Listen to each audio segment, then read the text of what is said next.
Acts chapter 27. When it was decided that we would sail for Italy, Paul and some other prisoners were handed over to a centurion named Julius, who belonged to the imperial regiment. We boarded a ship from Adramyttium, about to sail for ports along the coast of the province of Asia, and we put out to sea. Aristarchus, a Macedonian from Thessalonica, was with us.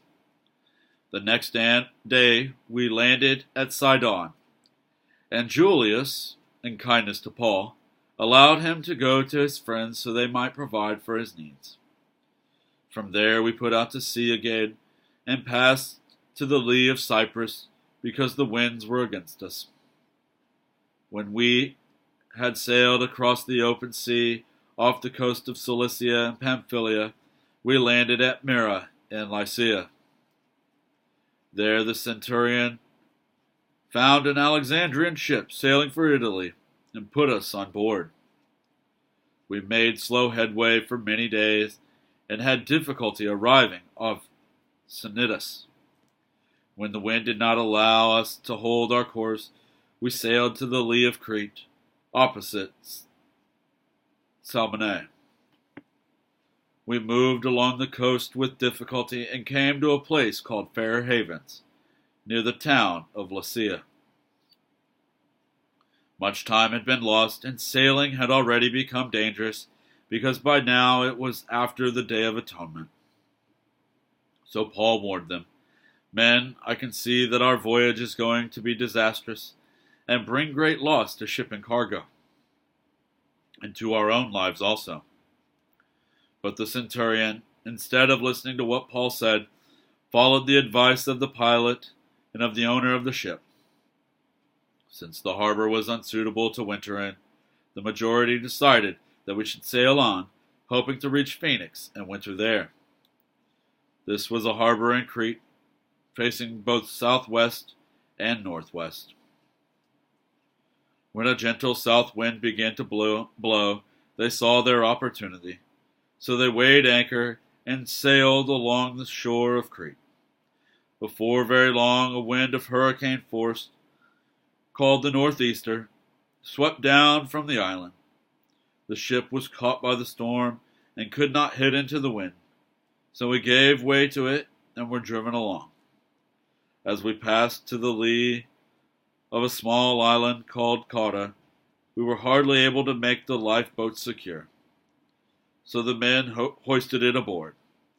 Then they passed ropes under the ship itself to hold it together, because they were afraid they would run aground on the sandbars of Syrtis.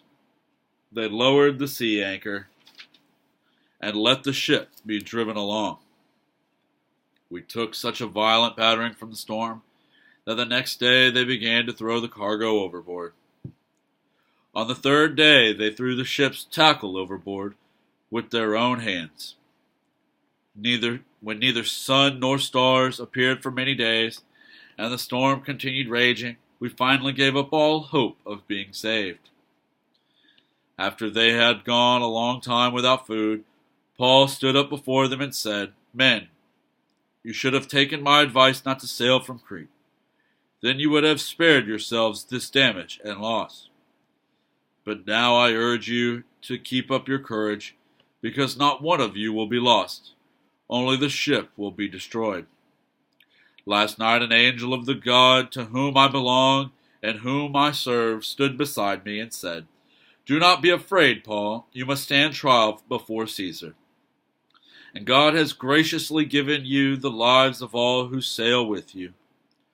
So keep up your courage, men, for I have faith in God that it will happen just as he told me. Nevertheless, we must run aground on some island.' On the 14th night, we were still being driven across the Adriatic Sea, when about midnight the sailors sensed they were approaching land. They took soundings and found that the water was 120 feet deep. A short time later, they took soundings again, and it was 90 feet deep. Fearing that they would be dashed against the rocks, they dropped 4 anchors from the stern and prayed for daylight. In an attempt to escape from the ship, the sailors let the lifeboat down into the sea, pretending they were going to lower some anchors from the bow. Then Paul said to the centurion and the soldiers, "Unless these men stay with the ship, you cannot be saved." So the soldiers cut the ropes that held the lifeboat and let it drift away. Just before dawn, Paul urged them all to eat. For the last 14 days, he said, "You have been in constant suspense and have gone without food. You haven't eaten anything. Now I urge you to take some food. You need it to survive. Not one of you will lose a single hair from his head." After he said this, he took some bread and gave thanks to God in front of them all. Then he broke it and began to eat. They were all encouraged and ate some food themselves. Altogether, there were 276 of us on board. When they had eaten as much as they wanted, they lightened the ship by throwing the grain into the sea. When daylight came, they did not recognize the land, but they saw a bay with a sandy beach, where they decided to run the ship aground if they could. Cutting loose the anchors, they left them in the sea, and at the same time they untied the ropes that held the rudders. Then they hoisted the foresail to the wind and made for the beach. But the ship struck a sandbar and ran aground. The bow stuck fast and would not move, and the stern was broken to pieces by the pounding of the surf. The soldiers planned to kill the prisoners to prevent any of them from swimming away and escaping. But the centurion wanted to spare Paul's life and kept them from carrying out their plan. He ordered those who could swim to jump overboard first and get to land. The rest were to get there on planks or on other pieces of the ship. In this way, everyone reached land safely.